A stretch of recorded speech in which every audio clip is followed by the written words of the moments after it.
ಚಪ್ಪಲಿ ಸದ್ಯಕ್ಕೆ ಬಹಳ ಚರ್ಚೆಯಲ್ಲಿರುವಂತಹ ವಿಷಯ. ಈ ಚಪ್ಪಲಿಯಿಂದಲೇ ಒಂದು ಊರಿನ ಹೆಸರು ಸೃಷ್ಟಿಯಾಗಿದೆ ಅಂದ್ರೆ ನೀವು ನಂಬ್ತೀರಾ? ಅದೇ ವಿಷಯವನ್ನ ನಾನು ನಿಮ್ಗೆ ಈಗ ಹೇಳಲು ಹೊರಟಿದ್ದೀನಿ. ಅದೇ ಒಂದು ಊರು ಹಲವು ವಿಶೇಷ. ಚಪ್ಪಲಿ ಹೊಲಿಯುವುದರಿಂದಲೇ ಸೃಷ್ಟಿಯಾದಂತಹ ಊರು ಬಾಗಲಕೋಟ್ ಜಿಲ್ಲೆಯ ಒಂದು ಬಾದಾಮಿ ತಾಲೂಕಿನಲ್ಲಿದೆ. ಕೆರೂರು. ಇದು ಬಾದಾಮಿಯಿಂದ 11 ಮೈಲಿ ಅಂದ್ರೆ 24ರಿಂದ 25 ಕಿಲೋಮೀಟರ್ ದೂರದಲ್ಲಿರುವಂತಹ ಊರು ಕೆರೂರು. ಈ ಊರು ಒಬ್ಬ ಕೆರುವನ್ನ ಹೊಲಿಯುವನಿಂದ ನಿರ್ಮಾಣವಾಗಿದೆ ಅಂದ್ರೆ ನೀವು ನಂಬ್ತೀರಾ? ನಂಬಲೇಬೇಕು. ಯಾಕೆಂದ್ರೆ ಇತಿಹಾಸ ಆ ವ್ಯಕ್ತಿಯಿಂದಲೇ ಕೆರೂರಿಗೆ ಕೆರೂರು ಎಂದು ಹೆಸರು ಬರಲು ಕಾರಣವಾಗಿದೆ ಎಂದು ಸಾರಿ ಸಾರಿ ಹೇಳ್ತಾ ಇದೆ. ಹಾಗಾದ್ರೆ ಮತ್ತೆ ತಡ, ಬನ್ನಿ ಆ ಇತಿಹಾಸ ಏನು ಎಂಬುದನ್ನ ತಿಳಿಯೋಣ.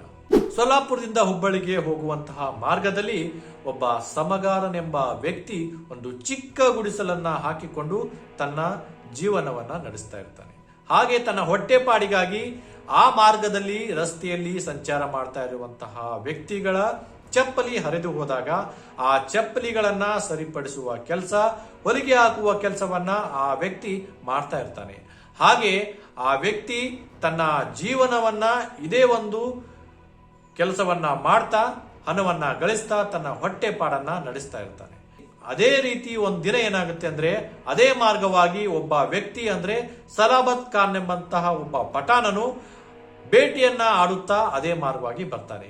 ಬೇಟೆ ಆಡುತ್ತಾ ಬೇಟೆಯನ್ನ ಹುಡುಕುತ್ತಾ ಬಂದಂತಹ ವ್ಯಕ್ತಿಗೆ ಬಾಯಾರಿಕೆ ಆಗುತ್ತದೆ. ಆಗ ನೀರನ್ನ ಕುಡಿಯಬೇಕೆಂದು ಆತನಿಗೆ ಅನಿಸಿ ಅಲ್ಲೇ ಹತ್ತಿರದಲ್ಲಿ ಇರುವಂತಹ ಒಂದು ಗುಡಿಸಲನ್ನ ನೋಡ್ತಾನೆ. ಹಾಗೆ ಆ ಗುಡಿಸಲ ಬಳಿ ಬರ್ತಾನೆ. ಆ ಗುಡಿಸಲಲ್ಲಿರುವ ನೀರನ್ನ ಆತ ಕೇಳಿ ಪಡೆದು ಕುಡಿತಾನೆ. ಅದಾದ ನಂತರ ಅಲ್ಲಿ ಆತ ಗಮನಿಸ್ತಾನೆ, ಇದೇ ಮಾರ್ಗವಾಗಿ ಹಲವಾರು ಜನ ಸಂಚಾರ ಮಾಡ್ತಾ ಇದ್ದಾರೆ. ಆದ್ರೆ ಇಲ್ಲಿ ಯಾವುದೇ ರೀತಿಯಾದಂತಹ ಮನೆಯಾಗ್ಲಿ ಜನರ ಗುಂಪಾಗಿ ಕಾಣುವುದಿಲ್ಲ. ಆದ್ರಿಂದ ಆತ ಏನ್ ಮಾಡ್ತಾನಂದ್ರೆ ಇದೇ ಒಂದು ಜಾಗದಲ್ಲಿ ಒಂದು ಊರನ್ನ ಕಟ್ಟಬೇಕು ಅಂತ ಆತ ತೀರ್ಮಾನ ಮಾಡ್ತಾನೆ.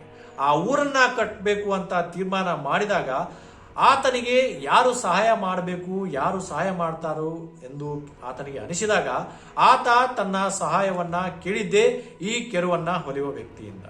ಈ ಕೆರುವನ್ನ ಹೊಲಿಯುವ ವ್ಯಕ್ತಿಯಿಂದಲೇ ಆತ ಆ ಊರನ್ನ ಕಟ್ಟಲು ಪ್ರಾರಂಭ ಮಾಡ್ತಾನೆ. ಹಾಗೆ ಆ ಊರನ್ನು ಸಹ ಕಟ್ತಾನೆ.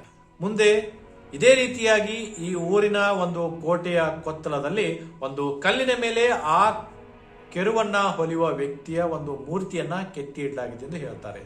ಈ ವ್ಯಕ್ತಿಯಿಂದಲೇ ಈ ಊರು ನಿರ್ಮಾಣವಾಗಿರುವುದರಿಂದ ಈ ಊರಿಗೆ ಕೆರುವಿನ ಊರು, ಕೆರೂರು ಎಂದು ಕರೆಯಲಾಗಿದೆ ಎಂದು ಹೇಳ್ತಾರೆ. ಇದು ಒಂದು ಊರು ಹಲವು ವಿಶೇಷ. ಇನ್ನು ಹೆಚ್ಚಿನ ಮಾಹಿತಿಗಾಗಿ ನಮ್ಮ ಯೂಟ್ಯೂಬ್ ಚಾನೆಲ್ ಅನ್ನು ಸಬ್ಸ್ಕ್ರೈಬ್ ಮಾಡಿ. ಧನ್ಯವಾದ.